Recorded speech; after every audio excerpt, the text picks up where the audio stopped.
Kementerian Komunikasi dan Digital berkomitmen untuk terus memerangi judi online sesuai dengan arahan Presiden Prabowo Subianto. Dalam 10 hari sejak dilantik, Komdigi telah memblokir 187 ribu situs. Ironisnya di saat Menteri Komunikasi dan Digital Mutia Hafid gencar memberangus judi online, justru sejumlah pegawai Komdigi terlibat dalam praktek perjudian. Tak main-main, mereka diduga ikut berperan melindungi sekitar 1.000 situs judi online yang masih bebas beroperasi. Dan untuk membahas hal ini bergabung bersama kami Dirjen Informasi Komunikasi Publik Kementerian Komunikasi dan Digital, Prabu Revolusi. Selamat malam Mas Prabu. Selamat malam. Terima kasih Mbak sudah Elvira. hadir di studio CNN Indonesia. Dan juga sudah hadir Ketua Lembaga Riset Keamanan Cyber Sisrek, Pratama Persada. Selamat malam Mas Pratama. Selamat malam Mbak Elvira. Apa kabar Mas? Alhamdulillah baik. Saya bisa duet aja tanya sama Mas Pratama gimana? Kayak lebih cocok. Nanti kita gantian ya pertanyaannya ya. Ini kan rumah sendiri dulu. Iya, selamat datang di rumah sendiri. Semoga lebih terbuka di rumah sendiri karena banyak pertanyaan yang kami ingin ajukan kepada Mas Prabu. Tapi sebelumnya juga banyak pernyataan dan pertanyaan dari masyarakat. Kita lihat terlebih dahulu berikut ini. Yang pasti kecewa sih ya, karena kan mereka seharusnya digaji dan juga berwenang untuk mengatasi masalah-masalah seperti judi online itu. Tapi mereka sendiri yang malah terjerumus dan bahkan bersenang-senang mencari uang melalui situs-situs judi online seperti itu. Pastinya tanggapan saya miris sih Kak, soalnya mereka kan harusnya menjadi garda terdepan ya buat memberantas atau memblokir situs judi online tersebut, tapi mereka malah nge-backup gitu. Jadi kan itu menimbulkan rasa kurang percaya gitu loh terhadap instansi tersebut gitu dari masyarakat. Ya kalau menurut saya sangat miris lah ya, saya lihat di sini yang dimana instansi yang harusnya memberantas kasus judi online itu malah menjadi membackup atau memperlindungi judi online itu. Dan menurut saya itu benar-benar sangat-sangat disayangkan lah. Kenapa sampai terjadi hal kayak gitu? Apakah emang ada campur tangan dari pihak judi online-nya terhadap instansi ini atau emang berkaitan dengan apa emang berkaitan judi online ini terhadap instansi buat perlindungan inilah gitu menurut saya. Iya, apa mereka ada main dari belakang atau gimana? Menurut saya pasti ada lah campur tangan seperti itu kemungkinan. Kita apresiasi upaya bersih-bersih, tapi masyarakat mengatakan cukup miris. Kok bisa di tengah upaya pemberantasan judi online, tapi kemudian ada oknum internal kementerian yang ternyata ikut bermain. Mas Prabu ingin menjawab dulu tadi bagaimana respon dari masyarakat? Ya kurang lebih responnya sama kayak Mbak Elvira juga. Kita juga bertanya-tanya kok bisa gitu terjadi di dalam kementerian. Namun memang yang perlu kita jelaskan bahwa proses atau perjuangan ya perang terhadap judi daring ini kan sebetulnya diikat dalam satu Kepres Satgas perang terhadap judi perdaringan atau judi online. Di situ ada dua pilar besar. Pertama pencegahan, yang kedua penegakan. Pencegahan itu ada di Kominfo ya pada saat itu dan penegakan itu ada di kepolisian. Sekarang lead sektornya sudah diputuskan juga dari kepolisian. Jadi apa yang terjadi saat ini sebetulnya kan adalah hasil dari kami berkoordinasi secara intensif. Ya, kami setiap hari itu berkoordinasi antar satgas dan memberikan data masing-masing tentang anomalitas di sisi sini, di sebelah sana gitu. Lalu sesuai dengan tusinya, sesuai dengan kewenangan masing-masing kementerian lembaga bergerak menindaklanjuti ke depan. Nah, salah satu yang kemudian ditindaklanjuti adalah ternyata bahwa ada nih tikusnya di dalam kementerian kami. Nah, sikap dari Komdigi seperti apa? Nah, itu ditegaskan oleh Ibu Menteri, bahkan dikuatkan, ditebalkan ya dengan instruksi Menteri Komdigi bahwa kita terbuka kepada aparat penegak hukum untuk melakukan pemeriksaan ke dalam sampai semua tikusnya dikeluarkan. Bahkan kemarin Mas Pratama juga sebagai pakar siber begitu diundang oleh Ibu Menteri langsung berbicara dengan beliau dan salah satu kesepakatannya adalah dilakukan audit terhadap sistem gitu. Jadi sekarang yang bisa kami sampaikan kepada publik adalah bahwa Komdigi terbuka untuk melakukan perbaikan dan upaya bersih-bersih itu dikatakan dengan sangat serius dan dengan niat setulus-tulusnya ya agar perang terhadap judi online ini bisa segera tuntas dan bisa efektif ya karena kan rakyat yang jadi korban. Nah, kita tidak mau ini berlarut-larut. Oleh karena itu kita pastikan momentum ini kita jadikan sebagai momentum untuk berbenah, untuk memperbaiki diri, untuk bersih-bersih dari dalam. Mungkin juga saran kami agar tidak hanya di kementerian lembaga Komdiji ya, tapi juga di tempat-tempat lain atau elemen-elemen lain yang bisa jadi ini kan begini, perang terhadap judi online itu kan bukan hanya Komdiji ya, tapi juga semua elemen bangsa gitu. Kalau di pemerintahan ada kementerian lembaga dan juga beberapa elemen lain yang memang memiliki tugas untuk sama-sama memberantas judi online. Nah, kita perlu rangkulan nih sekarang gitu ya, bekerja bersama, dan publik juga kita undang untuk melakukan pengawasannya. Ya, dalam beberapa hari ini kita buka partisipasi publik, pelaporan publik terhadap judi online, dan ternyata luar biasa ya Mbak Elvira. Antusiasmenya mengagetkan saya ya, artinya masyarakat itu banyak yang cinta sama negara kita gitu. Mereka dengan sukarela mengawasi, melaporkan berbagai tautan, berbagai konten, berbagai aplikasi judi online yang kemudian diserahkan kepada kami masukkan ke tim, ya langsung kami tindak begitu. Nah, karena prosesnya terbuka dari publik, di internal juga nggak bisa main-main, karena kan publik yang store nih datanya ya. Kalau misalnya masih belum diblokir, belum diputus aksesnya, publik bisa teriak juga, loh kok belum diblokir sekarang gitu. Nah, pendekatan itu diarahkan oleh Ibu Menteri agar kami terbuka melakukan proses pencegahan judi online ini. Oke, baik. Anomali tadi yang disampaikan oleh Mas Prabu begitu ya, tiap kementerian lembaga antar sektor ini kemudian sama-sama melakukan evaluasi internal terlebih dahulu, dan kemudian ditemukan ada tikus-tikus itu. Menarik tadi Mas Prabu mengatakan tikus-tikus itu yang menggerogoti bangsa ini. Pertanyaan saya, apakah memang ke-11 orang ini sudah masuk dalam radar dari Komdiji sebelumnya, atau memang ini adalah radar dari pihak PPATK dan kepolisian, setelah itu baru terungkap? Jadi kan gini, Satgas Pemberantasan Judi Daring itu baru dibentuk oleh Presiden Jokowi lewat Kepres Juni 2024. Jadi kami baru bertugas beberapa bulan. Pada saat Satgas ini dibentuk, maka kami punya otorisasi lebih ya untuk bisa cawe-cawe ini terhadap sistem dan macam-macam, sehingga pertukaran data antar anggota Satgas itu bisa lebih terbuka. Nah, dari kerja intensif inilah setiap saat ya selalu ada modus-modus baru yang kita temukan. Nah, dari proses itu kemudian muncullah beberapa hal yang tidak normal atau janggal, termasuk diantaranya sebagai contoh laporan dari PPATK kan bisa menyebutkan rekening-rekening seperti apa yang berubah fantastis gitu. Kami juga memperlihatkan atau menganalisa gaya hidup ya yang berubah dari staff begitu. Ini ada yang melaporkan, ada whistleblower di internal atau? Enggak, Satgas. Oh, dari kan Satgas. kita semuanya terikat dalam kerja Satgas. Satgas ini kan ada beberapa elemen ya, dan kita setiap hari kan intensif melakukan koordinasi. Nah, masing-masing itu kan dibatasi oleh tusinya. Kayak kami Kementerian Komdiji nggak bisa ngeborgol orang, kami nggak bisa nangkepin orang. Yang nangkepin orang kan memang yang lain.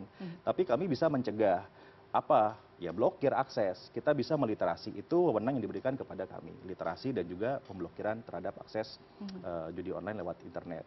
Nah, dua hal itu yang kami kerjakan terus menerus. Nah, bahwa kemudian ada hal-hal yang ditemukan dari proses itu ya tentu setiap kementerian lembaga punya wewenangnya masing-masing untuk menjalankan tugasnya. Gitu. Oke, baik. Saya ke Anda dulu. Tadi sudah disampaikan gambaran singkat dari Komdiji, situasinya seperti itu. Ada juga tadi pernyataan dari masyarakat merasa, aduh sayang sekali ya ternyata di kementerian tikus-tikusnya ini berada. Ya, jadi kalau saya bisa tahu sih kenapa kok ini bisa terjadi gitu. Yang pertama adalah sebenarnya mesin yang digunakan untuk crawling website judi ini gitu, itu memang sebenarnya belum dikelola dengan baik gitu. Kenapa belum dikelola dengan baik?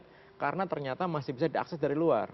Nah, kenapa bisa diakses dari luar? Dulu sebenarnya nggak boleh tuh. Kebetulan kita ngawal juga dulu tuh Mas gitu. Dulu mesin untuk ICE itu ketika crawling hanya boleh di comment centernya itu saja gitu. Dulu ini kapan Mas? Dulu itu 2018-an. 2018. Setelah itu ada COVID nih jeger gitu. Akhirnya apa? Orang work from home gitu. Jadi bisa di-remote dari sehingga luar. diberikan akses untuk remote dari luar. Setelah COVID ini selesai, ternyata lupa bahwa akses-akses itu nggak ditutup gitu. Dan yang memelihara sistem ini ternyata dia adalah pemainnya, yang itu jadi masalah.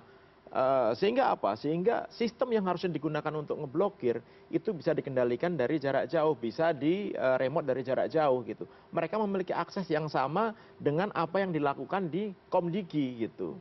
Plus juga ternyata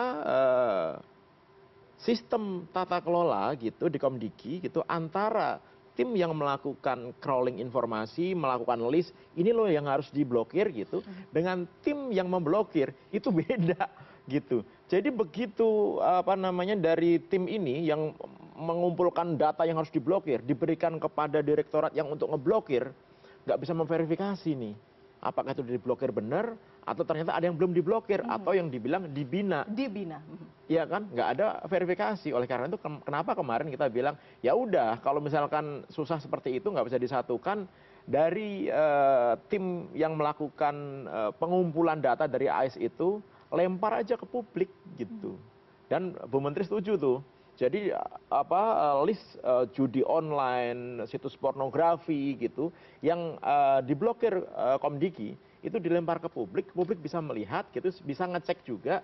Ketika mereka ngecek, mungkin secara random ya nggak mungkin karena itu ada ratusan ribu gitu, secara random dan ternyata ada yang belum diblokir, berarti ada yang mainin di sini nih gitu. Jadi kan kita sama-sama mau transparan gitu dan Bu Menteri sangat eager sekali. Oh ya, kita buka aja gitu. Orang memang kita nggak main-main gitu. Jadi saya pikir kasihan juga nih menteri-menteri Kominfo dan Komdigi ini gitu karena dia nggak ngerti di bawahnya seperti apa gitu. Nah di sisi lain di bawah gitu memang mungkin karena mereka sudah menikmati uang lama ya dan saya bukan hanya mungkin nggak hanya sebulan 2 bulan itu sudah lama nih saya yakin karena judi online ini ramainya sudah sejak 2-3 tahun yang lalu begitu dan karena mereka menikmati enak gitu ya akhirnya sengaja ini dipelihara gitu tapi apakah itu pimpinannya tahu saya nggak yakin apakah menterinya tahu saya nggak yakin kayaknya nggak tahu gitu karena apa contohnya misalkan Menkominfo nih Pak Budiari nih, dia getol banget ngomongin kita berantas judi online gitu. Bu Mutia gitu, kita berantas judi online gitu. Kalau misalnya ikut-ikutan nggak akan ngomong kayak gitulah gitu. Artinya apa? Memang ini playernya di bawah. Nah, di bawah ini nanti harus telusuri juga sampai mana gitu. Nggak sampai ke menterinya, tapi dia siapa yang ngasih duit. Siapa yang memberikan uang? Nggak mungkin kan dia nggak dikasih duit nih, gitu. Yang nawari dia, tolong dong ini jangan diblokir, tolong dong ini dibina gitu. Pasti kan ada orang yang ngasih duit, ya kan? Nah, ketika dia duitnya pakai misalkan rekening lain gitu, kita tanya PPATK pasti tahu nggak mungkin nggak ada orangnya, nggak mungkin hantu itu yang ngirim duit gitu. Jadi bisa di tracing gitu. Nah, nanti begitu tracing ke atas kita bisa tahu. Bahkan kalau kita tanya PPATK sudah tahu nih sebenarnya rekening yang digunakan untuk penampungan, yang nanti rekening judi online bercampur dengan rekening yang halal gitu, ini by address gitu. Nah, itu tinggal diproses gitu. Nah, jadi masalah adalah kenapa kok sampai sekarang belum diproses? Nah itu yang perlu kita tanyakan. Padahal sudah ada datanya. Siapa itu di belakangnya? Siapa itu backingnya? Gitu. Karena Bu Menteri hari ini juga tadi pernyataan pers pada media sore ini jangan ada backing-backingan, Mas Prabu. Ya sepakat. Yang disampaikan oleh Mas Pratama tadi sebetulnya menjadi concern kami ya sejak awal bergabung di Komdigi. Dan Ibu Menteri juga saat melihat sistem seperti ini kan langsung merespon ya dengan sangat jelas dan juga dengan sangat tegas bahwa audit perlu dilakukan dan segera dibenahi, begitu kan. Termasuk momentum bersih-bersih ini juga bertepatan dengan perubahan nomenklatur yang ada di Kementerian Digital, sehingga sekat-sekat birokrasi yang tadi disampaikan oleh Mas Pratama juga sekarang sudah dilebur ya menjadi satu Kedirektorat Jeneralan Khusus yang memang tugasnya mengawasi ruang digital. Jadi tidak ada dua kelompok yang berbeda lagi seperti tadi disampaikan oleh Mas Pratama. Ya ini proses perubahannya seperti itu dan diusulkan memang oleh beliau begitu ya agar semua inisiatif dalam pengawasan ruang digital itu birokrasinya sederhana dari hulu ke hilirnya. Dan saya sepakat juga dengan Mas Pratama bahwa ini harus ditelusuri bukan saja hanya ke dalam kementerian tapi juga keluar kementeriannya begitu sampai mana nih ujungnya. Itu rasanya publik menunggu menantikan kelanjutan dari semua ini dan yang penting juga transparansi ya. Betul. Pendekatan transparansi ini sudah kami lakukan ini dalam beberapa hari ke belakang dan kami rasakan sekali Mas perbedaannya.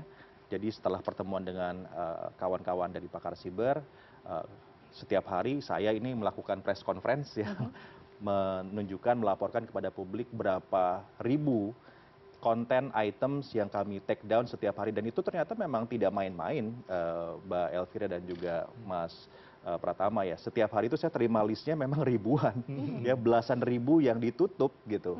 Bahwa kemudian ditutup mereka ternak lagi jadi domain yang baru dan seterusnya, itu kan modus yang harus segera kita tanggulangi. Tapi bahwa prosesnya transparan, datang dari publik, publik juga bisa mengecek sendiri, ini merupakan satu metode pendekatan yang baru ya. Akhirnya apa? Teman-teman di dalam pun takut kalau tidak melakukan pemblokiran dengan sungguh-sungguh. Karena bisa jadi publiknya akan teriak begitu kan, saya sudah lapor nih alamat ini kok nggak diblokir gitu. Kalau misalnya ketahuan bahwa sudah dilaporkan, kita bisa trace kan siapa nih yang bertanggung jawab untuk memblokir akun ini. Kita bisa tahu siapa yang bertanggung jawab, yang loginnya dan seterusnya begitu. Nah, harapannya dengan proses atau pendekatan yang transparan ini mempercepat, Mas Pratama, proses kita untuk bisa segera memberantas judi online. Oke, transparansi menjadi kunci. Singkat saja, Mas Prabu, bagaimana status dari 11 pegawai Komdiji yang sudah ditetapkan sebagai tersangka hingga saat ini? Dari Komdiji yang bisa kami sampaikan bahwa yang merupakan ya staf dari Komdiji itu sudah dinonaktifkan. Namun status hukumnya hanya bisa kepolisian yang bisa memberikan informasinya. Kami sepakat bahwa untuk proses ini satu suara dari kepolisian. Oke, kita juga sepakat untuk sama-sama mendukung pemberantasan judi online. Mas Prabu, terima kasih. Waktunya sangat singkat di Prime Plus malam hari ini. Mas Pratama masih akan lanjut bersama saya. Kita akan mengulas lebih dalam bagaimana cara-cara untuk memberantas, memitigasi maraknya judi online di tanah air. Kami akan kembali usai jeda. Tetap bersama kami di Prime Plus.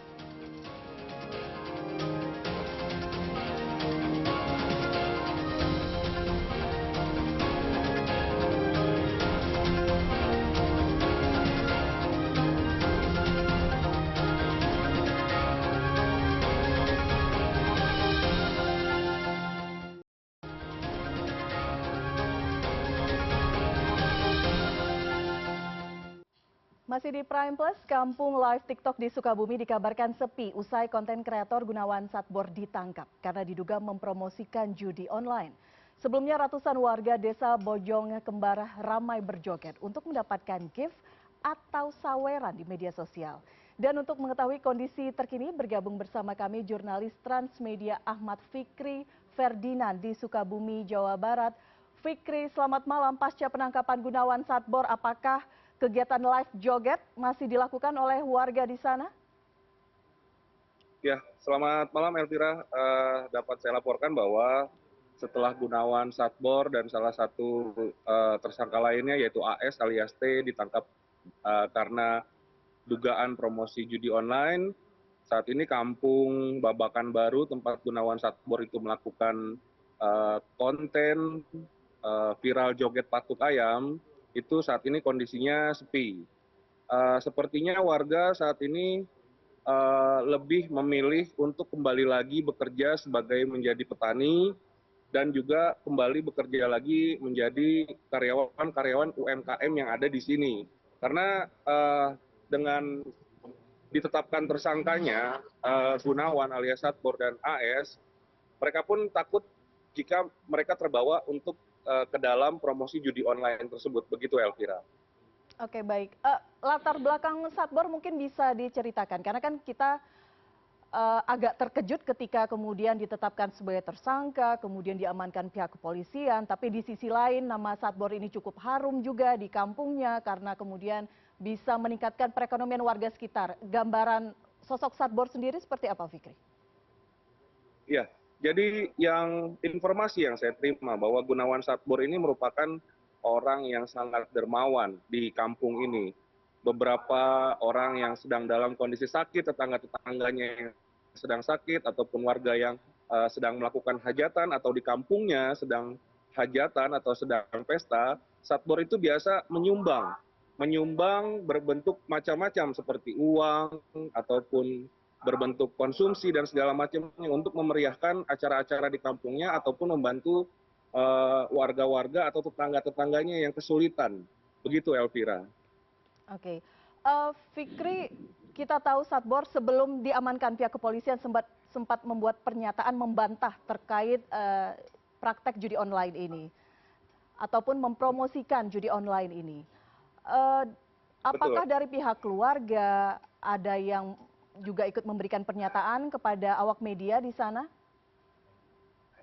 Ya, kalau dari keterangan kepolisian bahwa Gunawan ini memiliki peran yaitu membantu untuk melancarkan promosi judi online, di mana promosi judi online-nya sendiri itu sebenarnya dilakukan oleh temannya sendiri, yaitu AS alias T, di mana promosinya itu menggunakan akun TikTok dari Gunawan alias Satbor ini, Elvira. Lalu dari hasil promosi judi online, mereka mendapatkan uang dan Gunawan Satbor ini pun turut menikmati aliran uang promosi judi online tersebut. Begitu Elvira.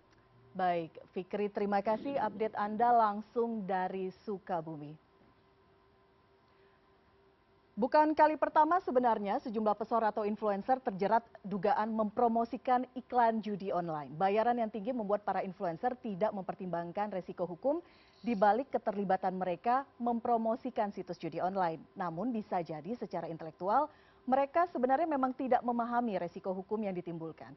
Dan kita lanjutkan Prime Plus malam hari ini sudah hadir Ketua Kelompok Hubungan Masyarakat dan PPID PPATK M. Natsir Kong. Pak Natsir, selamat malam. Selamat malam, Oke. Mbak Elvira. Ada pergantian pemain narasumber, tapi Mas Pratama masih bersama kami. Kita akan bahas sekarang tentang tadi laporan dari rekan saya dari Sukabumi. Saya ke Mas Pratama terlebih dahulu. Mas Pratama di beberapa media menyatakan nggak mungkin influencer nggak tahu kalau misalnya dia tidak mempromosikan judi online. Iyalah, nggak mungkin lah. Kenapa? Karena udah pasti dia ngasih duitnya banyak. Kemudian yang kedua, udah pasti dia tahu bahwa game itu membutuhkan orang masukin duit alias deposit gitu. Mana ada game biasa permainan gitu ya, yang untuk mainnya kita harus pakai duit. Kemudian menangnya kita dapatnya juga duit, nggak ada gitu. Jadi hampir nggak mungkin influencer-influencer yang ngomongin mempromosikan itu sudah bilang, oh saya nggak tahu kok ini kan hanya permainan, saya pikirin cuma game.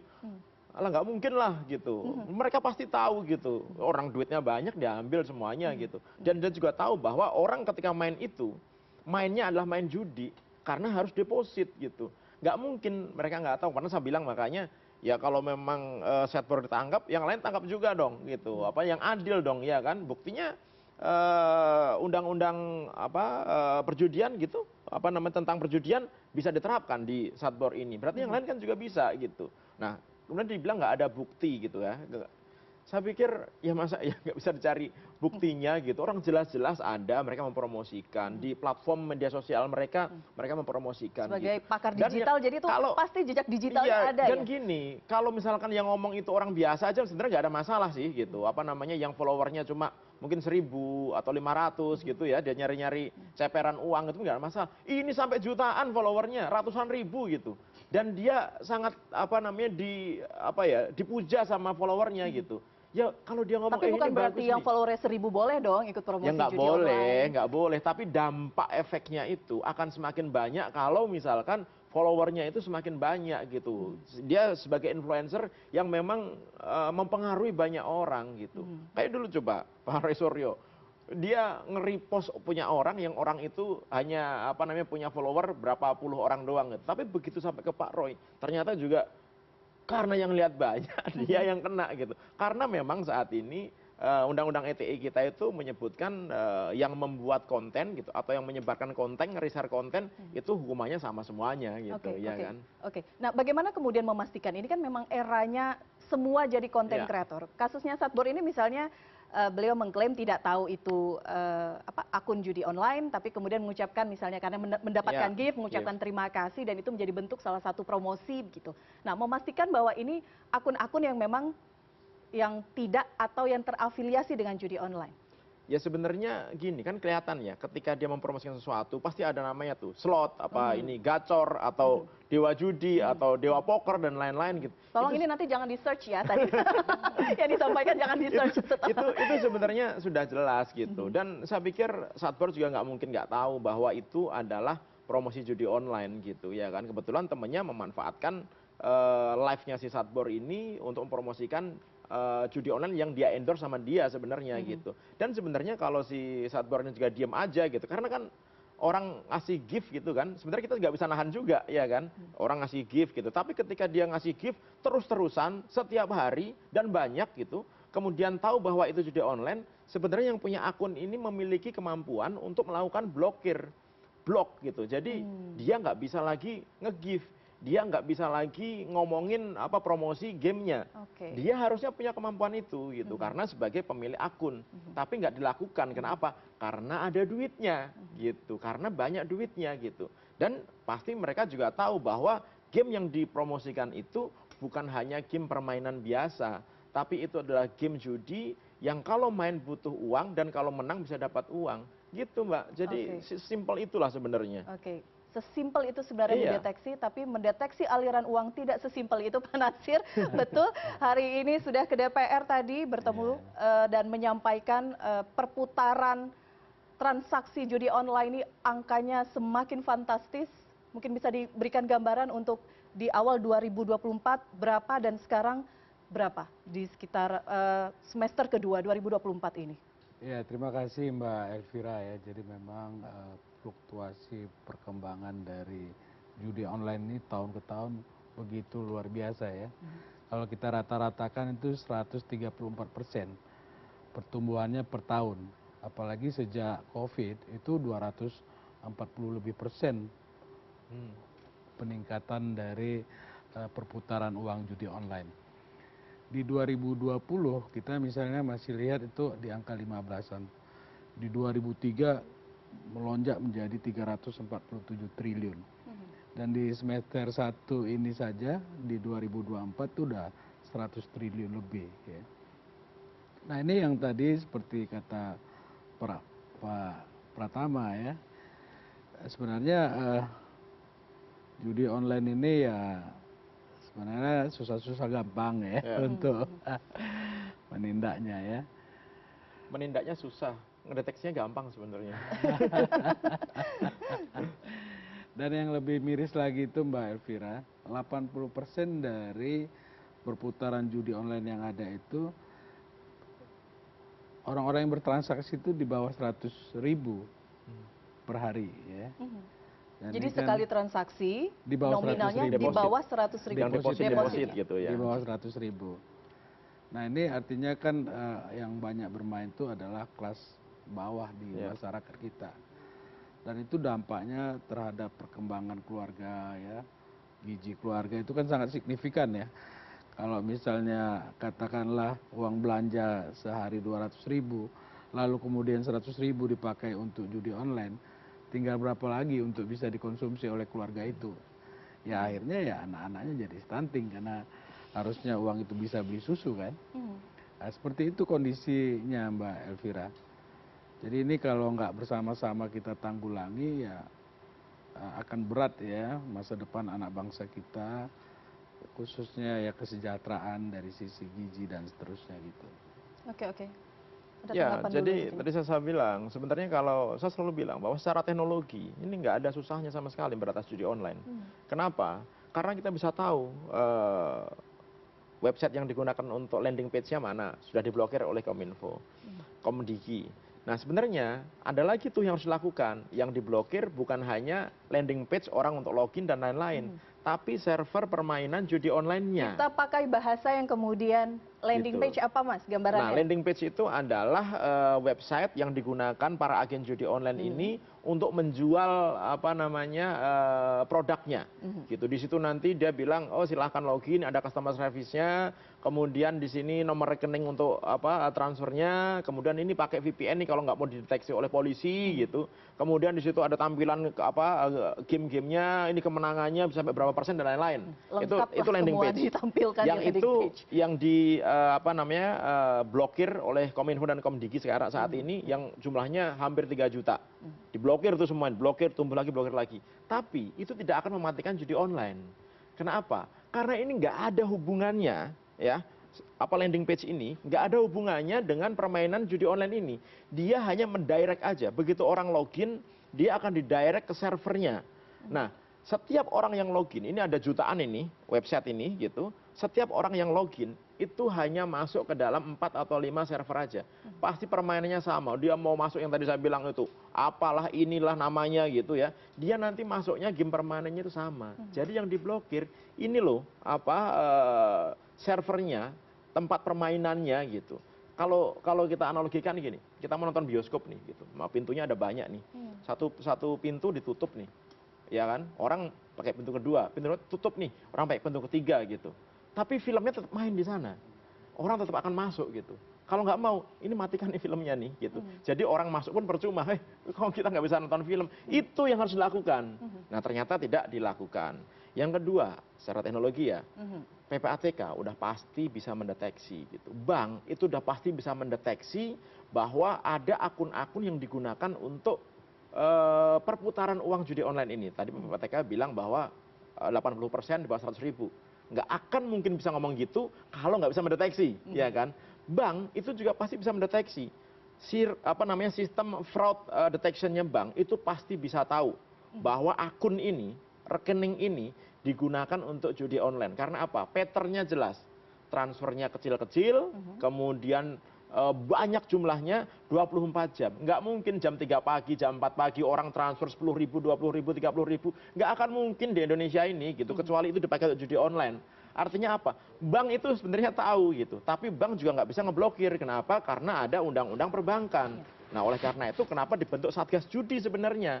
Ya bikin diskresi bahwa ini ada Bank Indonesia, ada OJK, ada PPATK, ada kepolisian. Kalau ada rekening-rekening yang digunakan untuk judi online, udah sita aja, ambil aja, karena itu ada pasalnya, masukin ke kas negara, bisa buat makan siang bergizi itu sebenarnya tuh gitu.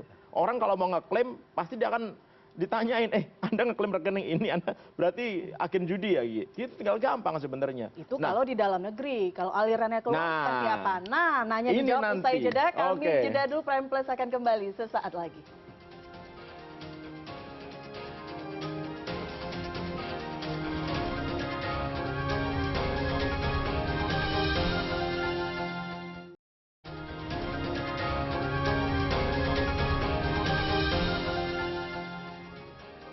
Terima kasih Anda masih bersama kami di Prime Plus. Candu judi online, jerat rakyat hingga pejabat. Masih bersama kami Ketua Kelompok Hubungan Masyarakat dan PPID, PPATK, Bapak M. Natsir Konga, dan juga Ketua Lembaga Riset Keamanan Siber Sisrek Pratama Persada. Kita lanjutkan. Sekarang berbicara mengenai aliran uang yang keluar. Tadi kalau misalnya Mas Pratama mengatakan bisa dideteksi, bisa kemudian sama-sama begitu ya antar kementerian, lembaga, istilahnya mendeteksi keberadaan uang ini sudah pasti nih judi online. Nah kalau untuk yang keluar seperti apa Pak Natsir? Ya jadi kita ada namanya Paguyuban Egmont Group ya, di mana itu perkumpulan dari FIU, Financial Intelligence Unit di setiap negara. Jadi dari paguyuban ini kita bisa meminta informasi kepada FIU di negara lain. Katakanlah dengan kasus judi online ya, kita sudah melakukan koordinasi dengan PPATK-nya Singapura misalnya ya, Manila, Filipina, Thailand, Kamboja. Nah jadi uang-uang hasil kejahatan dari tindak pidana perjudian tadi itu bisa kita telusuri sampai kemanapun begitu ya. Dan itu besar juga nilainya, yang keluar negeri itu ya lebih dari 10 triliun ya sampai saat ini. Dan kerjasama yang dilakukan itu cukup efektif, sehingga para bandar judi itu ya sudah, dan pihak penyidik juga kan sudah banyak yang ditindaklanjuti sebenarnya ya, menangkap para bandar-bandar yang ada di luar, kemudian menyita aset-aset yang ada seperti itu. Nah, emang udah ada Pak? Ada sebab ya, kalau kita lihat bandar judi Medan misalnya itu kan sudah berhasil ditangkap oleh teman-teman penyidik ya. Judi konvensional. Ya ada juga judi online-nya gitu ya. Jadi koordinasi yang dilakukan itu cukup efektif dan cukup membantu ya FIU yang ada di beberapa negara yang lain gitu. Oke, 10 triliun itu ke negara apa Pak? Mayoritas? Ya ada ke Singapura, Kamboja, Filipina, Thailand, bahkan di luar itu ya. Jadi inilah persoalan kita yang memang semuanya harus berkolaborasi nih. Tidak hanya PPATK tapi juga ya Komdigi ya, kementerian lain ya. Dan alhamdulillah dengan adanya Satgas ini cukup efektif saya kira ya. Kalau kita ini tidak tangani secara serius, itu perkiraan yang dilakukan itu sampai akhir tahun 2024 itu perputaran uang di judi online ini bisa lebih dari 900 triliun. Oke. Nah, tapi kalau kita lihat angka di 2023 327 triliun, di semester pertama di 2024 ini kan baru 100 triliun lebih ya. Artinya cukup efektif bisa ditekan. Oke. Apalagi kalau kerjasama itu cukup kuat ya, menindak para bandar ya, menutup tadi seperti Pratama sampaikan situs-situs judi online yang ada. Seperti itu Mbak Elvira. Oke, setelah Satgas cukup efektif, sebelumnya memang tidak cukup harmonisasinya Pak antar kementerian lembaga dan tadi ya mendeteksinya gampang. Tapi langkah selanjutnya, PPATK pernah tidak Pak kesulitan setelah melaporkan data tapi kemudian datanya diam di tempat, tidak ditindaklanjuti? Ya kita dalam Undang-Undang Nomor 8 Tahun 2010 ya tentang pencegahan dan pemberantasan tindak pidana pencucian uang dimungkinkan untuk bertanya ya terhadap hasil analisis, hasil pemeriksaan yang dilakukan oleh PPATK. Ya memang masih ada hasil analisis yang kita sampaikan belum ditindaklanjuti karena memang PPATK kan nggak punya kewenangan ya penyidikan sehingga teman-teman di penyidik yang punya kewenangan untuk mencari alat bukti yang ada. Nah di lapangan kita nggak tahu persis ya seperti apa di dalam mengumpulkan alat bukti yang ada seperti itu. Oke, Mas Pratama. Larinya nggak sinkron gitu, larinya nggak barengan. Tim pencegahan sudah melakukan by name by address ya ini ya gitu, data sudah dimiliki gitu, tapi bagian penindakan ternyata belum maksimal melakukan penyelesaian dari data yang diberikan oleh PPATK. Dan menurut saya ini perlu di booster gitu. Kan kita sudah sepakat bahwa judi online ini harus diberantas dari negara kita gitu, ya kan?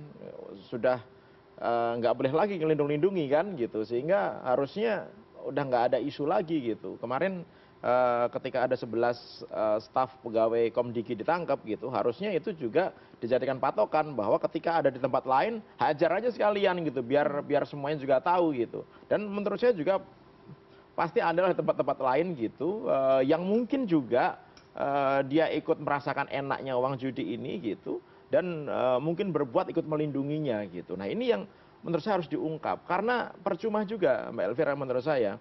Kita sudah berusaha mati-matian, gembor sana gembor sini, kita ngomong pokoknya kita berantas gitu. Tapi orang-orang yang punya kendali nih gitu untuk melindungi judi online ini, mereka masih hidup dengan tenang gitu. Mereka masih bisa melakukan tugasnya dengan tenang gitu. Ini kemarin aja tapi gara-gara kan secara regulasi kita sebenarnya sudah cukup kuat kan? Iya Mbak, kan regulasi ada orangnya nih masalahnya. Kita regulasi sudah cukup kuat, data sudah cukup kuat, ya kan? Kemudian menteri-menterinya, Pak Presidennya sudah cukup kuat, kurang apa lagi coba? Secara teknologi kita sudah tahu bagaimana memberantasnya gitu. Tapi kan sampai detik ini orang masih bisa main judi online. Artinya apa? Belum cukup ini gitu, belum cukup. Nangkap 11 orang dari staf Komdigi itu belum cukup gitu. Kemarin habis menyita 70 miliar dari salah satu agen, belum cukup. Uangnya itu 100 triliun lebih yang sudah beredar.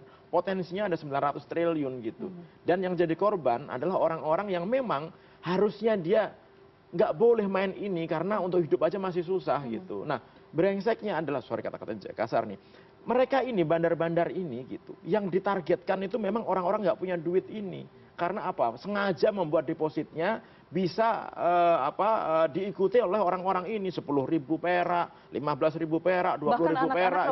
Bahkan anak-anak bisa, dia pakai uang jajannya dia bisa main. Dan judi online itu adalah developer yang menurut saya paling hebat gitu. Kenapa? Karena dia bisa membuat permainan yang bisa membuat orang ketagihan gitu. Main game biasa aja mungkin kalah. Kenapa? Begitu orang main judi online, dia merasa bahwa enak, menyenangkan ini gitu, main ini gitu. Dan sensasi untuk menangnya itu membuat orang selalu pengen menang gitu. Dan ada algoritma-algoritma tertentu gitu. Algoritma, kita berbicara sekarang algoritma. Algoritma tertentu yang sebenarnya pasti membuat pemain ini kalah, tapi dibuat seolah-olah mereka bisa menang. Sehingga apa? Jika dia udah kalah terus, patternnya, kemudian dia nggak main nih dalam 2-3 hari, dia pasti akan dikontak sama customer service, sama ini, ayo main lagi dong, nanti kita kasih kemenangan, nanti pasti menang deh. Begitu main, dia menang. Begitu menang, dia seneng nih. Begitu seneng, dia main terus, ternyata kalah lagi. Dan orangnya pemain judi online, itu mereka nggak merasa rugi kalau uangnya itu habis. Mereka tetap akan berusaha main lagi dan main lagi. Oleh karena itu, kenapa kok kemarin Pak Budi Ari sempat ngomong ini judi online ini saudara kembarnya sama pinjol gitu. Ya kan, kenapa? Karena orang begitu sudah kalah judi online, nggak punya solusi nyari duit, akhirnya ke pinjol. Kalau ke pinjol aja masih mendingan, ya Pak Nasir ya. Masalahnya dia akhirnya apa? Jual anaknya, ya kan? Dia bunuh orang, jadi begal, rampok, maling dan lain-lain begitu, yang akhirnya menjadi sampah masyarakat. Stabilitas kita ujung-ujungnya akan terganggu gara-gara judi online ini. Nah, oleh karena itu kenapa? Udahlah, nggak usah lindungi lah. Atau misalkan gini lah, cari win solusinya. Kita kan merasa bahwa ini ternyata bisa terus berjalan gara-gara ada yang melindungi gitu, ya kan. Kemarin sudah terbukti nih dari stafnya Komdiki gitu. Ya udahlah, kita bikin komitmen aja, udah pemutihan aja gitu kan. Kan Pak Presiden sering pemutihan nih. Pemutihan aja yang kemarin-kemarin itu agen-agen judi-judi bandar-bandar itu udah biarin aja semuanya gitu. Ya kan, tapi mulai detik ini gitu, kita matikan judi online, sepakat gitu, supaya nggak ada korban lagi. Oke, saya tidak sepakat dengan usulan itu. Kita akan bahas. Masalah susah banget ini untuk dimatikan. Kita akan bahas usai jeda. Mas Pratama tadi mengatakan ya bagaimana kemudian para pelaku judi online ini merasa kecanduan, tidak bisa lepas, kemudian tawaran banyak yang datang. Nanti kita akan tanyakan langsung pengalaman dari seorang mantan pelaku judi online. Seperti apa ceritanya? Usai jeda.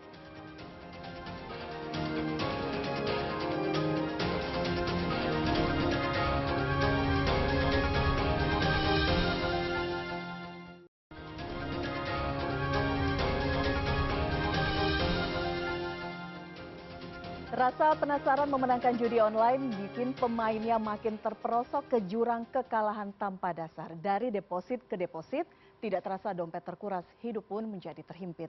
Dan bergabung bersama kami mantan pemain sekaligus korban judi online, kita sebut saja Mr. X, yang akan berbagi kisahnya terkait candu judi online. Mr. X, selamat malam.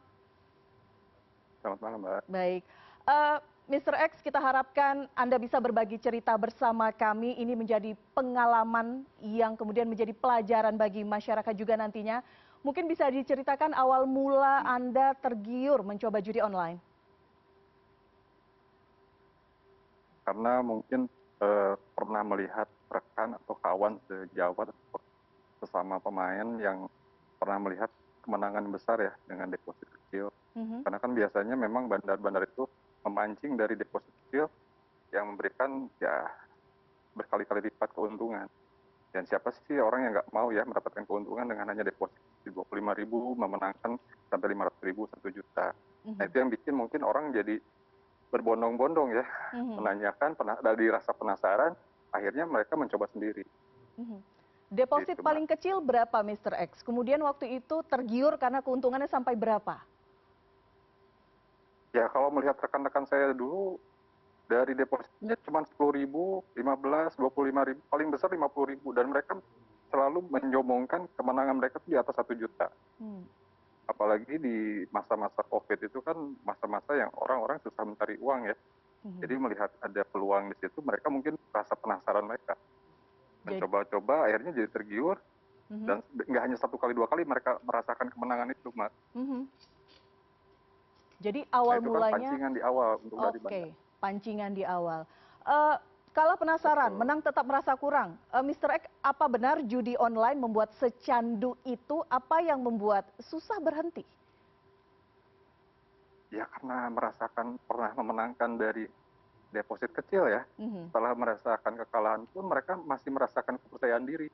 Jadi siapa tahu nih dari kekalahan kemarin saya deposit gini lagi mungkin bisa kejarlah kekalahan yang kemarin. Karena biasanya memang pancingan bandar tuh seperti itu. 1 sampai 3 kali menang, kalahnya berkali-kali, yang diingat itu kemenangan bukan kekalahannya. Yang diingat menang. Jadi perasaan kita percaya diri. Kita merasa diri. percaya diri bahwa nanti juga bandar ngasih lagi. Berapa Terlebih lama? kan banyak orang-orang live streaming. Berapa lama Anda bermain judi online ini? Dalam rentang waktu berapa lama? Hampir 2 tahun, Mbak. dari zaman COVID aja. Hampir 2 tahun.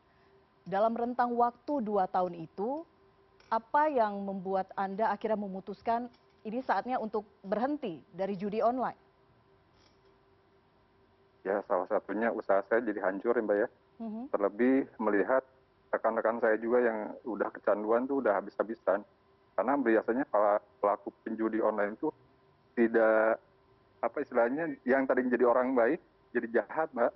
Bisa nipu sana sini, bisa mengalahkan segala cara untuk deposit lah. Apalagi kita miris ya, sampai ada orang yang berani sampai bundir kan, hanya gara-gara banyak hutang piutang gara-gara untuk deposit di judi. Dan melihat fenomena itu, saya nggak mau sampai terjerumus terlalu dalam. Meskipun memang usaha saya gara-gara judi juga udah hancur. Jadi itulah yang bikin saya berpikir bahwa sepertinya saya udah nggak bisa lagi mengejar kekalahan saya. Mr. X, usaha Anda apa saat itu dan berapa kerugian yang kemudian Anda derita? Saya pengusaha toko handphone, Mbak. Kemudian? Ya, kalau untuk nominal ya lumayan, Mbak. Tidak ingin berbagi? Berapa nominalnya? Di atas 1, Mbak. Di atas 1 miliar. Di atas 1 miliar. Dan dalam waktu 2 tahun, semuanya musnah akibat judi online. Habis. Baik. Terakhir, Mr. X, karena ini semakin marak dan masuk ke berbagai kalangan, bahkan anak-anak. Mungkin ada yang ingin Anda sampaikan kepada masyarakat? Ya, lebih berhati-hati aja, Mbak. Karena sekarang kan anak-anak juga bisa melihat dengan gampang ya, live streaming, baik itu di media sosial, baik itu dari ya video-video yang ada di internet. Bahaya banyak banget yang mancing-mancing di situ, Mbak. Upayakan untuk orang tua ya, tapi melindungi lagi ke anak-anaknya. Jaga untuk apa yang mereka lihat, jangan sampai mereka mengikuti apa yang mereka lihat di video-video streaming. Gitu. Itu yang bahayanya di situ. Karena kan biasanya mereka, ya namanya bandar kan memancing ya. Dari streaming-streaming itu yang depositnya cuma 25.000 tiba-tiba jadi puluhan juta, itu kan orang jadi penasaran kan. Itu yang sebenarnya harus tugas-tugas ya banyak pihak lah yang harus benar-benar bisa memfilter itu semua. Bentuk rayuan bandarnya seperti apa saat itu, Mr. X? Oh, dari ini Mbak, dari marketingnya. Marketing itu 1001 cara Mbak. Cara kita bikin, kita yang tadinya sudah mau berhenti itu, mereka pasti memancing dengan kata-kata manis. Depo yuk 25.000, nanti saya bantu WD 1 juta. Dan itu banyak sekali. Terlalu masif lah. Jadi banyak banget iklan-iklan dari marketing yang membuat orang-orang tuh yang tadinya sudah stop, ya lagi-lagi memang membutuhkan uang, tiba-tiba ada SMS yang ngeblast seperti itu atau WA yang ngeblast, ya mereka coba penasaran dan ternyata dikasih menang, ya balik lagi ke situ, Mbak. Oke, baik. Mr. X, terima kasih sudah berbagi pengalaman yang tidak menyenangkan mungkin, tapi ini bisa menjadi pelajaran. Ya. Himbauannya tadi kepada masyarakat, kepada orang tua, sekali lagi ini penting bagi kita di tengah gempuran maraknya judi online di tanah air. Mr. X, terima kasih. Selamat malam. Sama-sama, Mbak. Selamat malam, Mbak. Baik. Iya kan? Bener, Mbak. Komentar pertama Mas Pratama, iya kan? Iya, jadi orang-orang yang bilang bahwa dia bisa menang nih dari judi online. Coba cek history withdraw dan history depositnya. Pasti lebih banyak depositnya daripada withdrawnya gitu. Jadi nggak akan mungkin menang. Kenapa? Karena memang sistem ini didesain supaya yang menang itu hanya bandar. Gampang sekali. Dan mereka itu di-profiling. Kalau mereka udah agak males mainnya, dikasih kemenangan. Jadi menangnya itu bukan karena memang dia menang, tapi memang dikasih kemenangan. Karena apa? Supaya dia bisa semangat untuk main lagi. Udah kayak gitu-gitu aja. 0,0 sekian persen yang kembali kepada pemain. Iya gitu. Jadi memang nggak ada menang-menangnya gitu. Nah, yang masalah adalah yaitu tadi, begitu orang kalah main, dia merasa bahwa aduh, berarti saya harus deposit bet-nya itu lebih banyak lagi supaya kekalahan kemarin itu bisa kembali hanya dalam sekali main gitu. Begitu dia main, kalah lagi, semakin lama semakin terpuruk ini gitu. Dan sebenarnya ya orang-orang yang main judi ini mereka juga ngerti gitu bahwa mereka kayaknya pasti akan kalah gitu. Tapi karena keinginan untuk mengembalikan lagi uangnya itu, plus mereka karena sudah terlanjur ketagihan, contohnya kayak orang pakai narkoba gitu ya, nggak Dan mau berhenti percaya nggak diri bisa, tadi Mr. X percaya menyampaikan, diri percaya bahwa karena pernah nanti menang. akan menang gitu ya kan, dan itu di desain dengan sangat baik sekali oleh agen-agen judi online ini dengan menempatkan customer service yang ramah, yang cantik, yang bisa ngomong dengan bahasa yang sangat baik gitu, sehingga membuat orang ini tergoda gitu. Oleh karena itu kenapa ya memang butuh kita melakukan literasi, butuh kita ngasih tahu anak-anak kita jangan main judi online, tapi itu nggak cukup gitu. Terlalu banyak yang harus dikasih tahu. Kenapa sih nggak ditutup aja gitu? Orang untuk lebih gampang gitu kan? Orang nutup ini lebih gampang gitu. Tadi Pak Nasir nanya, kok Kementerian Komdiki nggak nutup ini gitu? Karena memang belum tahu gitu. Kita sudah ngasih tahu bahwa yang ditutup ini adalah servernya aja. Kalau servernya itu dia menggunakan VPN, VPN-nya tutup dulu, setelah itu matikan lagi. Nggak banyak, nggak sampai juta-jutaan ini. Ini cuma less than 10. Kurang dari 10 aja gitu, yang itu nanti dimonitor gitu. Gimana cara monitornya?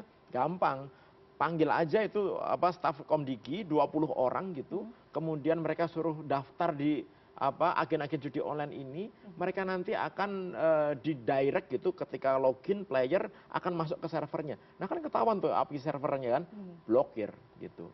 Nanti CS akan ngasih tahu lagi nih, ini server yang baru nih, blokir lagi. Lama-lama orang akan bosen, karena begitu main nggak bisa, stuck terus ini, nggak bisa main gitu. Plus yang kedua dari sisi keuangan, setiap orang deposit blokir. Tadi Mbak Elvira nggak setuju diputihkan, oke lah kita cari jalan lain gitu. Ya udah, uang yang dipakai untuk deposit ini sita buat negara, balikin ke rakyat dengan makan bergizi. Itu solusi yang cukup bagus dan itu sangat mudah sekali dilakukan. Tinggal mau apa enggak. Jadi ujungnya niat aja sebenarnya. Saya nanya Pak Natsir ya, setuju tidak diputihkan. Kenapa? Karena perspektif saya melihat bahwa ketika itu adalah pidana, tetap harus mempertanggungjawabkannya secara hukum. Tapi Pak Natsir, mungkin ada tanggapan tadi yang disampaikan Mas Pratama. Iya, memang diperlukan ya satunya kata ya di dalam tindakan dari semua pihak-pihak yang ada. Terutama juga ya masyarakat ya. Masyarakat juga harus memahami betul dari dampak kerugian yang ditimbulkan oleh judi ini. Nah, untuk menekan itu tentu ya dimulailah dari keluarga kita ya, mengawasi anak-anak dan juga lingkungan ya. Ya dihidupkan kembali itu Karang Taruna untuk mereka bisa melakukan aktivitas-aktivitas positif, remaja masjid misalnya ya, kegiatan-kegiatan kesenian. Jadi banyak kegiatan-kegiatan positif yang bisa dilakukan untuk menghindari dari judi online yang ada. Seperti itu. Itu dari sisi kegiatan-kegiatan yang harus dilakukan oleh masyarakat khususnya para remaja ya. Karena memang dari sisi usia data yang kita lihat itu kebanyakan memang usia-usia produktif para remaja antara 15 sampai 30 tahun. Berapa persen itu Pak? Saya angkanya lupa ya, tapi itu yang mendominasi dari para pemain judi online yang ada. Itu Mbak Elvira. 15 sampai 30 tahun? Iya. Oke, bahkan ada yang lebih muda daripada usia ada itu? Di bawah 10 tahun ada datanya kita. Untuk mengedukasi masyarakat yang belum main, mungkin bisa Mbak. Kita kasih tahu bahwa ini hanya ilusi gitu, mungkin bisa. Tapi untuk ngomongin yang sudah main, yang tadi kayak Mr. X tadi, itu nggak akan bisa. Coba sampai 2 tahun lo main gitu. Dan udah kalah loh. Tapi ditawari main lagi gitu. Kecuali jadi habis susah ya. nggak bisa ini gitu. Dan kalau mau dilakukan penegakan hukum, pasti kita tahu lah. Nggak usah jauh-jauh lah, kita tiap makan siang, jam makan siang ke parkiran gitu. Pasti kita akan ngelihat orang lagi main slot, main judi online. Kita bisa lihat, apa mau ditangkep-tangkepin? Mau seberapa besar penjaranya gitu. Jadi nangkepin orang juga bukan solusi sebenarnya gitu. Tapi yang menyebabkan judi online tetap hidup itu yang harus segera diproses, ditangkep-tangkepin. Kalau bisa bandarnya, kalau bandarnya nggak bisa ya udah agen-agennya deh gitu. Kalau agen-agennya nggak bisa ya udah rekeningnya deh diambil. Kalau rekening nggak bisa ya udah deh nggak pakai modal, matiin aja tuh servernya. Simple gitu. Karena kan edukasi ini juga apa ya, di satu sisi kalau misalnya tadi ya usulan Pak Natsir lebih banyak anak-anak kita, para remaja itu kemudian diberikan kegiatan positif, begitu ya. Ya. Tidak terlalu banyak bersentuhan dengan gadget, mungkin seperti itu ya Pak Natsir ya. Iya, Tapi kan antara sulit lain saat ya. ini. Untuk Bahkan yang untuk bukan di game permainan anak-anak remaja banyak iklan Pakai untuk iya. judi Loh, online anak itu. sekarang umur 6 tahun aja sudah terpapar gadget loh gitu. Iya. Itu kan juga kesalahan orang tua juga sebenarnya ya. Anaknya nangis dikasih YouTube, dikasih apa namanya game, suruh nonton gitu. Nah, masalahnya kadang-kadang ini juga kesalahan orang tua juga nih. Orang tuanya suka lihat-lihat yang aneh-aneh atau orang tuanya tetap main judi, kemudian handphonenya itu dikasih ke anaknya. Karena orang tuanya main judi, iklan-iklan yang ada di dalam YouTube-nya udah pasti judi semuanya gitu. Begitu dikasihkan ke anaknya, anak yang lihat iklannya iklan judi. Oh kok menarik ya, dia mencoba main-main sendiri gitu. Jadi orang tua juga ada salahnya juga di sini gitu. Karena profil orang tua itu yang nanti akan dinikmati oleh anaknya gitu. Dan ketika orang tuanya itu pernah main judi atau pernah browsing tentang judi gitu, dan nggak dihapus gitu, pasti anak ini akan melihat iklan-iklan judi gitu. Oke. PPATK mungkin ada temuan-temuan data-data seperti ini juga. Ada. Jadi ya kita klasifikasikan dari sisi usia ya, jenis kelamin. Itu ibu-ibu rumah tangga banyak yang ikut main judi ya. Jadi jenis kelamin lebih banyak laki-laki atau perempuan? Ya laki-laki. Laki-laki. Tapi ibu rumah tangga juga cukup signifikan ya jumlahnya seperti itu. Tapi yang menarik Mbak sebenarnya, ini Pak Natsir belum ngomong nih. Ada 75.000 TNI, Polri, ASN sebagai pemain judi online. Bahkan mungkin beberapa dari mereka menjadi agen judi online gitu, yang sudah diketahui by name, by address-nya. Tuh. Oke. Senyumannya. Kita tunggu nih. Iya Pak. Iya. Angkanya iya, bukan agregat loh ini loh. Terdeteksi. Gitu. Ya semua profesi ada ya, dan kita deteksi itu. Untuk pencegahan tentu kita sudah sampaikan ya ke kementerian lembaga agar mengingatkan ya para oknum yang ada ini untuk tidak lagi bermain judi seperti itu. Nah masalahnya kementeriannya atau lembaganya mengingatkan apa enggak Pak? Kayaknya nggak bisa memverifikasi ya Pak dari PPATK ya. Tapi saya lihat di lapangan ya bagaimana misalnya di TNI itu ya sampai ke koramil-koramil tuh itu pamfletnya itu luar biasa itu, hindari judi gitu. Judi adalah apa seperti itu. Jadi mengingatkan terus kepada masyarakat. Tapi ya, sifatnya hanya masih bentuk mengingatkan. Untuk yang belum main. Untuk yang belum main. Yang belum main. Kalau udah main susah untuk diberhentikan. Oke. Dari berbagai lintas profesi ini apakah kemudian PPATK mendapatkan feedback? Ini sama tadi seperti ditanyakan Mas Pratama. Apakah ada proses verifikasi atau seperti apa sih sebenarnya Pak? Sehingga angkanya ini cukup.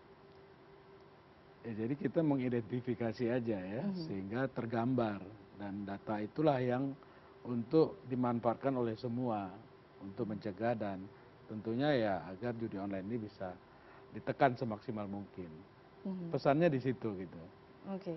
Berbagai profesi, berbagai level mungkin tingkatan jabatan. Levelnya tadi seperti judul kita di sini ya, dari rakyat biasa sampai ke pejabat tinggi, semua ada yang terlibat gitu.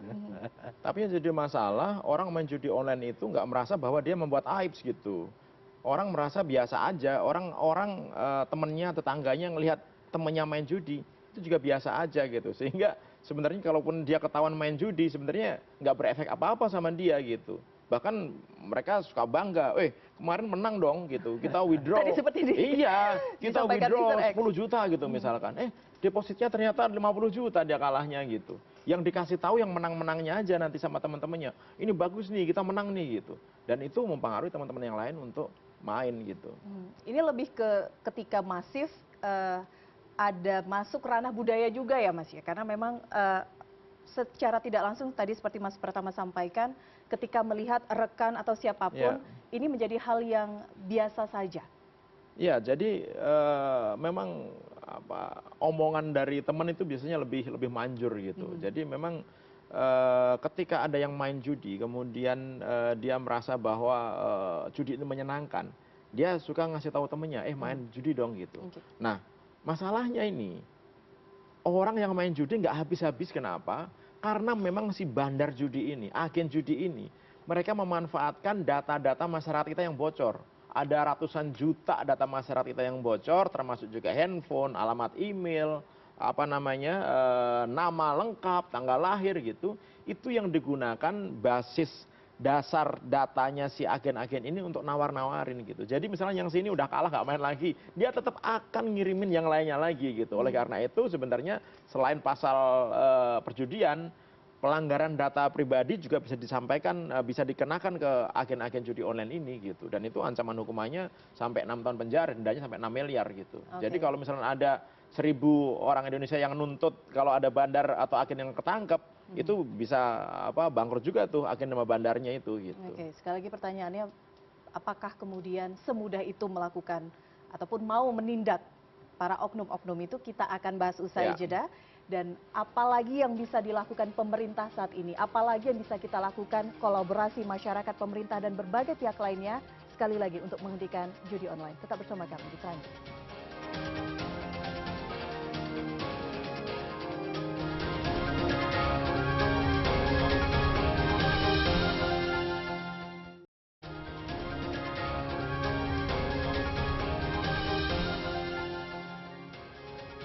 Masih bersama kami Ketua Kompak Hubungan Masyarakat dan PPID PPATK, M. Natsir Rekonga, serta Ketua Lembaga Riset Keamanan Cyber Sisrek, Pratama Persada.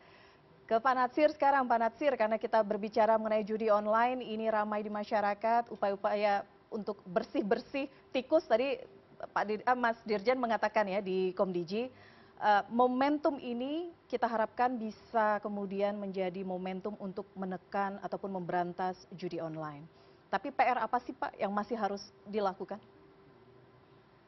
Ya semangatnya ya semua perlu kita tingkatkan lagi ya. Tentu kita apresiasi ya apa yang dilakukan oleh Ibu Menteri Komdiji ya, semangatnya. Dan saya kira juga kementerian lain ya, kepolisian juga sudah menunjukkan semangat-semangat yang kuat ya untuk memberantas judi online ini khususnya. Dan ini kalau terus bisa kita pelihara, saya yakin betul ya, di 2024, di 2025 nanti itu penurunan dari judi online itu sangat signifikan. Jadi perlu memperkuatlah kerjasama yang ada di antara para instansi terkait dan juga masyarakat. Karena kalau masyarakatnya tidak mau gitu ya, kurang punya greget semangat untuk sama-sama mencegah memberantas judi online ini ya sulit saya kira. Oke. Bu Menteri, sore tadi dalam pernyataan pers mengatakan untuk terkait judi online ini tidak ada backing-backing lagi. PPATK menemukan tidak ada backing-backing tertentu memang? Jadi saya secara nama itu kita nggak begitu ini ya. Tapi siapapun nama-nama yang ada itu ya kita sampaikan kepada penegak hukum untuk ditindaklanjuti seperti itu. Oke, baik. Tidak ingin dibocorkan mungkin di sini. Mas Pratama. Ya, jadi dari tadi sudah kita bahas Mbak Elvira ya. Sebenarnya nggak ada susahnya nih memberantas judi online. Ya, secara teknologi kita gampang, kita bisa matiin servernya. Kemudian dari sisi keuangan kita gampang, kita bisa tahu rekening-rekening digunakan untuk judi online gitu ya kan. Kemudian secara sosial kita sebenarnya sudah tahu nih orang-orangnya nih yang menerima hasil keuntungan dari judi online ini begitu ya kan. Sebenarnya no issue gitu. Nah, yang kurang apa? Yang kurang adalah niat. Karena tadi kalau bilang semangat, sebenarnya udah semangat nih Pak Prabowo udah jos banget ini berantas judi online. Komdigi bilang habisi judi online. Pak Menko Polhukam bilang nggak ada ampun, kita harus habisi judi online. Sampai dibuat des pemberantasan judi online kan gitu. Artinya udah semangat nih gitu. Yang jadi masalah adalah ini niat apa enggak, beneran enggak gitu. Ini beneran kita mau niat untuk memberantas judi online dari Indonesia apa tidak gitu. Karena yang kita lihat masih belum ada niat itu gitu. Enggak banyak, enggak besar gitu. Kurang yang dilakukan itu. Harusnya bisa lebih gitu ya kan. Masyarakat menuntut lebih, masyarakat menuntut agar ini benar-benar bisa di stop gitu. Saya pikir semua orang yang pikiran normal gitu ya, orang tua, masyarakat dan lain-lain pasti nggak ingin keluarganya, anaknya, tetangganya, temennya gitu, itu kena judi online gitu. Karena apa? Nyusahin. Kenapa saya bilang tetangganya? Tetangganya kalau kalah dia pinjem duit sama kita gitu, nyusahin kita gitu, ya kan? Dan tadi Mr. X bilang bahwa nipu-nipu gitu, bilang untuk ini untuk ternyata nipu-nipu gitu. Sehingga ini adalah penyakit masyarakat yang harus dibasmi tuntas gitu. Caranya gimana? Sudah ada nih. Dari sisi apa maunya? Permainan dimatikan? Bisa. Dari sisi apa nih? rekening bank, bisa dideteksi, bisa diblokir gitu. Siapa nih mau nangkep orang-orangnya? Bisa gitu. Ini Tinggal usulannya mana? sudah disampaikan kemarin ke Ibu Sudah Menteri. dilakukan Oke. gitu. Nah, tapi yang jadi masalah kan Komdiki itu hanya masuk di bagian pencegahan gitu. Sama seperti PPATK. Ketika punya datanya, ngomong seperti itu, nggak punya hak untuk melakukan penindakan. Walaupun datanya sudah ada, nggak bisa ngapa-ngapain gitu. Oleh karena itu, kenapa ini bagian penindakan juga harus jos gitu. Go beneran-beneran jalanin data yang sudah didapat, laksanakan, cabut-cabut, diangkat-angkatin itu orang-orang yang memang dia nerima keuntungan dari judi online ini gitu. Dan itu nggak susah. Tidak masalah itu di luar atau di dalam negeri? Dalam luar negeri nggak ada masalah. Kerjasama PPATK ada, kerjasama Interpol ada gitu. Uang itu pasti akan kebaca alirannya Mbak gitu ya kan. Mungkin ada yang cash juga tapi nggak akan banyak gitu. Pasti uang itu akan ketransfer kemana-mana dan itu bisa dilacak. Jadi nggak ada masalah sama sekali untuk pemberantasan ini secara teknologi, secara keuangan gitu. Orang-orangnya juga sudah bisa kalau mau diambil. Yang jadi masalah adalah balik lagi niat, beneran serius apa enggak gitu aja. Oke, baik. Terakhir sebagai penutup, ini pesan kepada masyarakat deh, semua transaksi itu pasti terbaca oleh PPATK. Ya, jadi buat masyarakat penting sekali ya untuk tidak bermain judi online karena itu dampaknya sangat luar biasa ya. Secara budaya, secara sosial itu sangat mengganggu lah konsentrasi habis ke judi online ya, sehingga nggak sempat lagi membaca buku misalnya, itu pengaruhnya luar biasa kan. Masyarakat jadi bodoh, keluarga habis uangnya. Yang baik jadi jahat tadi itu dibilang. Iya. Jadi keluarga tadi ya Mbak ya, yang harusnya konsumsi terpenuhi gizinya dari pendapatan yang sedikit, lalu kemudian separohnya lebih bahkan dipakai judi online, itu dampaknya luar biasa untuk perkembangan tumbuh khususnya buat anak-anak. Jadi sekali lagi ya, jangan main judi online. Sudah pasti kalah. Sudah pasti kalah. 0,0 sekian persen dari puluhan triliun itu yang bisa kembali ke pemain judi. Jadi nggak akan bakal ada tuh kemenangan buat para pemain judi. Yang ada kekalahan dan kehancuran. Mas Pratama? Ya, saya setuju dengan Pak Nasir bahwa udahlah, ini permainan yang pasti pemainnya akan kalah. Udah pasti kalah, udah nggak usah mikir, pasti kalah. Meskipun gitu. di awal dikasih kemenangan, walaupun 1 dikasih juta, kemenangan 2 juta. di awal, udah pasti ujung-ujungnya kalah, ya. Udah pasti gitu. Sehingga tolong gitu, yang sudah terlanjur main berhentilah gitu, karena Anda akan kalah lebih banyak lagi. Mendingan kalah sedikit daripada kalah banyak gitu, ya kan?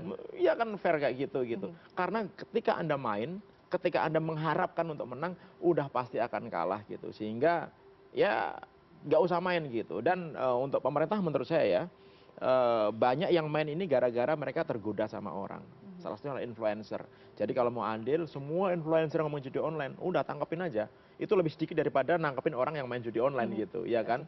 Penjara kita masih cukup lah untuk itulah gitu. Karena memang mereka membuat masyarakat kita jadi tergoda gitu. Dan itu nggak boleh ada gitu, Mbak. Jangan tebang pilih, niatnya harus kuat. Ya. Mas Pratama, terima kasih. Terima Pak Nasir, kasih, terima Mbak. kasih sudah berbincang bersama kami. Upaya berantas judi online bukan sekedar masalah hukum saja, tapi juga harus dilihat dari aspek sosial dan dampaknya juga terhadap kehidupan masyarakat. Perlu kerja cepat dan tepat untuk menyikat situs-situs judi online.